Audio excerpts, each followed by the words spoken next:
홍명보는 비겁하게 도망쳤습니다. 그런데 바로 그 순간 진짜 영웅이 썩어빠진 적폐를 향해 칼을 빼들었습니다.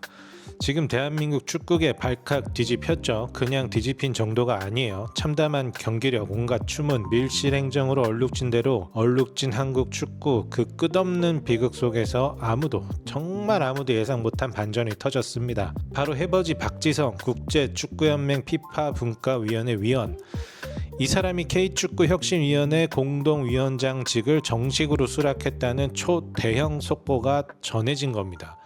그런데 이거 그냥 박지성 개인기 아닙니다. 최희영 문화체육관광부 장관이 직접 박지성 옆에 앉았습니다.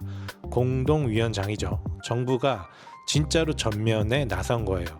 여기서 끝이 아닙니다. 영리한 축구머리를 가진 이영표, 그리고 2년 전 홍명보 선임 당시에 목숨 걸고 진실을 밝혔던 박주호, 이 두 사람까지 전격 합류했습니다. 절망에 빠져있던 축구 팬들에게 이게 무슨 소식일까요? 정말 희소식이죠. 가슴이 벅찰 수밖에 없습니다. 언론도 난리죠. 이번 혁신위가 그냥 자문 기구가 아니라는 거예요.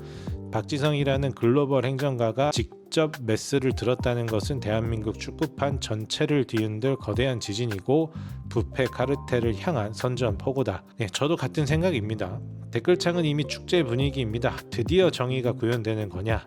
축협 카르텔들 증거 없애느라 바쁘겠다. 이런 댓글들이 달리기 시작했어요.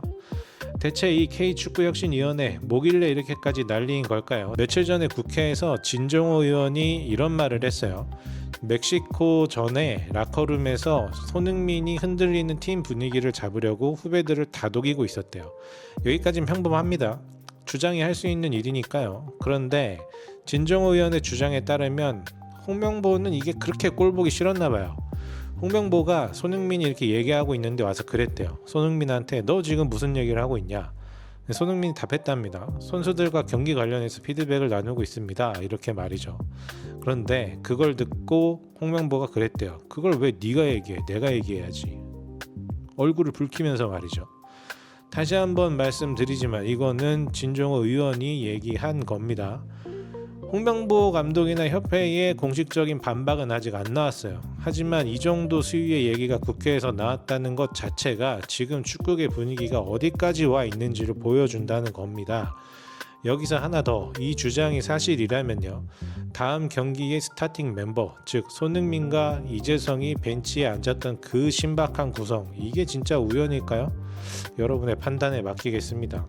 그동안 일부 언론들은 인터뷰 보이콧을 한 게 선수단 4분을 나왔다면서 손흥민을 탓하기에 아주 바빴죠. 그런데 이 국회발 주장이 사실이라면 그 프레임 전체가 바뀌는 거예요. 그리고 솔직히 말해서 인터뷰 보이콧 할만 했잖아. 니네가 손흥민 씹은 거 아니야, 이 기레기들아. 진짜 말 같지도 않은 걸로 괜히 선수 건드리면서 왜 굳이 대회를 준비하고 있는 선수 심기를 참 불편하게 하는지 진짜 이해가 안 가요. 그리고 또 하나, 홍명보 감독이 귀국 이틀 만에 미국으로 런을 쳤죠. 협회 측은 원래 예정된 일정이라고 해명을 했어요. 그런데 여론은요, 해외 언론은요, 이걸 그냥 곱게 볼 리가 없죠. 일본의 스포니치 아넥스 제목이 이겁니다. 홍명보가 도망쳤나? 니칸 스포츠는 한술 더 떠요. 해외 도피로 받아들여질 수밖에 없는 절망적인 시점이다. 예정된 일정이었다는 해명 나왔죠. 근데도 타이밍이 이 모양이면은 그건 이미 위기관리에 실패했다는 얘기예요. 여기까지 지켜본 국민들, 축구 전문가들 다들 이런 심정이었을 겁니다. 한국 축구가 진짜 끝났다. 갈 때까지 갔다. 아니 진짜 갈 때가 있긴 한가? 근데 바로 그 절망의 끝에서 판을 완전히 뒤집는 큰 그림이 터진 거죠. 그게 바로 박지성, 이영표, 박주호, 이 한국 축구의 보물 같은 3인방이 K축구혁신위원회로 뭉쳤다는 바로 그 소식이었던 겁니다. 사실 저는 개인적으로 이 소식이 대한민국 축구 역사상 가장 반가웠던 소식이었다는 생각이 들어요. 근데 여기서 잠깐 우리가 흥분하되 냉정함을 잃지 말아야 된다는 생각도 듭니다. 왜냐하면 이 위원회가 보여주기식 껍데기로 끝나면 그거야말로 최악이기 때문이에요. 제가 2년 전에 그 사건이 떠올라서 그러는데, 문체부 그때도 대한축구협회 감사를 대대적으로 벌였습니다. 감독 선임 과정에서 규정 위반이 있었다는 것도 공식적으로 확인을 했고요. 밀실에서 담합회 감독을 정했다는 정황 그때 이미 드러났어요. 그런데 그 다음이 문제였죠. 문체부가 협회에서 알아서 시정하라는 선에서 마무리를 해버린 거예요. 감독기관이 문제를 발견했으면 좀 더 강하게 나갔어야 하는 거 아니냐. 정말 그게 맞는 얘기죠. 근데 그렇게 하지 않았던 거예요. 이 비판은 지금까지도 계속되고 있습니다. 그래서 이번이 진짜 중요한 거예요. 이번엔 정부가 직접 공동위원장으로 들어왔잖아요. 그럼 과거처럼 흐지부지 하는 게 아니라 정말로 축구협회의 뿌리 깊은 문제, 이번엔 진짜 손을 봐야 된다는 겁니다. 자, 그럼 이제 이 세 사람 대체 어떤 걸 가지고 있길래 축구협회가 긴장하는 건지 하나씩 좀 뜯어보겠습니다. 먼저 박지성. 이 사람은 진짜 범접 불가한 글로벌 스탠다드예요. 우린 그냥 박지성이라고 생각하면은 맨체스터 유나이티드에서 뛰었던 13번 박지성이라고 생각을 하잖아요. 근데 단순히 박지성은 스타 플레이어 출신이라고 하기에는 지금 아주 많은 일을 하고 있는 사람이에요. 은퇴한 후에 KFA의 유스 전략 본부장이기도 하고 전북현대 어드바이저로도 일을 하고 있고, 그리고 지금도 국내 유일무이한 피파 이해관계자위원회의 위원입니다. 또 박지성이 그리는 거버넌스 개편, 선진 유소년 시스템, 전북 유럽 빅리그와 피파의 데이터를 기반으로 일을 하고 있어요. 또 협회 내부의 주먹구구식 관행이나 인맥 정치 이런 거 박지성한테는 짤 없죠. 논리와 데이터로 완전히 무장을 해서 철저하게 이걸 기반으로 선수들을 선발하고 유럽이라든지 좋은 무대로 연결을 해주는 역할을 하고 있으니까요. 그리고 이영표는 실제로 강원FC 대표이사를 역임을 했었죠.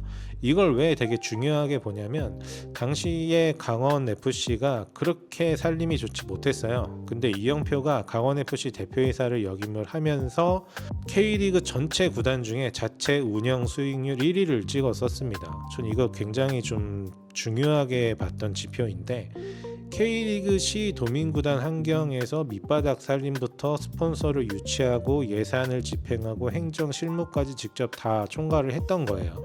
이런 관점으로 지켜볼 때 축협의 예산, 그리고 이 예산이 어디서 새고 어느 지점에서 행정적인 오차나 오류가 있는지 이런 부분을 디테일하게 잡아낼 사람이 이영표가 적절한 사람이 아닌가라는 관점으로 좀 지켜볼 필요가 있다 라는 생각이 드는 거죠. 그리고 세 번째는 박주호입니다. 박주호는 정말로 인상 깊게 봤어요. 왜냐, 목숨 건 내부 고발자라는 이미지가 정말 강렬합니다. 이미 2년 전에 전력강화위원회의 밀실 인사 정황을 본인 유튜브 채널에서 시원하게 까발렸죠. 협회가 법적 대응 운운하면서 압박했을 때도 눈 하나 깜짝하지 않았습니다. 이 세 사람의 조합이 실제로 이렇게 평가를 해볼 수도 있을 것 같아요.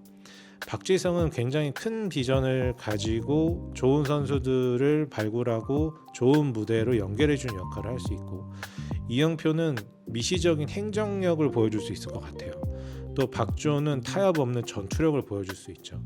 이 세 명의 조합이 축구협회에 굉장히 큰 그림을 그려줄 수 있고, 이 세 사람의 기둥 아래서 올바른 그림들을 그려나갈 수 있는 전략들이 세워질 것 같고 디테일한 전술들이 만들어질 수 있다라는 생각이 드는 겁니다. 이렇게만 개선이 잘 된다면 뭘 더 바라겠습니까? 정말로. 축구협회 내부 기득권 세력, 이 인간들이 지금 이 순간에도 지네 밥그릇만 걱정하고 있을 텐데 이런 거 걱정하지 말고 제발 이렇게 발전적인 내용들을 좀 걱정하면서 좋은 그림들을 좀 만들어 가라는 얘기라는 거죠. 이제 우리가 바라보는 거는 하나죠. 어딜 바라보게 돼 있을까요? 온갖 비판이 쏟아지고 있는 가운데서도 끝까지 자리를 놓지 않으려고 하는 그 인간 누굴까요? 정몽규, 바로 그 인간이죠. 이 양반이 분명히 사퇴한다고 했는데 아직까지 사퇴를 안 하고 있죠. 정몽규가 사퇴를 하더라도 정관상 직무대행 기간을 활용해서 혁신이 개혁안이 통과되기 전에 후다닥 보궐선거를 치러버릴 수도 있다는 우려가 실제로 나오고 있죠. 근데 이번엔 좀 다를 겁니다. 박지성과 최희영 장관 그리고 정부 차원의 공식 권한을 등에 업었습니다. 이영표가 서류를 파헤치고 박주호가 행동대장으로 나서겠죠. 그리고 국민들 두 눈 시퍼렇게 뜨고 지켜보고 있습니다. 예전 같은 밀실 처리 이번에는 절대 쉽지 않을 거예요. 국회에서 라커룸 갈등 의혹까지 터졌습니다. 국민적인 비판 여론 속에 하필 그 타이밍에 미국으로 출국하면서 도망 프레임까지 뒤집어 썼죠, 홍명보 씨가. 그리고 이런 일이 반복되도록 방치해온 협회의 정말 썩어 빠진 시스템, 이제 근본적인 변화의 갈림길에 쓴 거예요. K축구혁신위원회의 서슬퍼런 감시 아래서 대한민국 축구가 오래된 문제를 도려내고 완전히 새로운 시스템으로 개편될 수 있는 기회의 출발점이라고 생각이 듭니다. 정말 제발 좀 정신 차리시고 이번에야말로 제발 좋은 기회를 잡았다는 생각으로 내려놓으세요. 부탁 좀 드립니다. 지금까지 시청해주셔서 감사드리고요. 구독과 좋아요, 하입 꼭 부탁드리겠습니다. 감사합니다.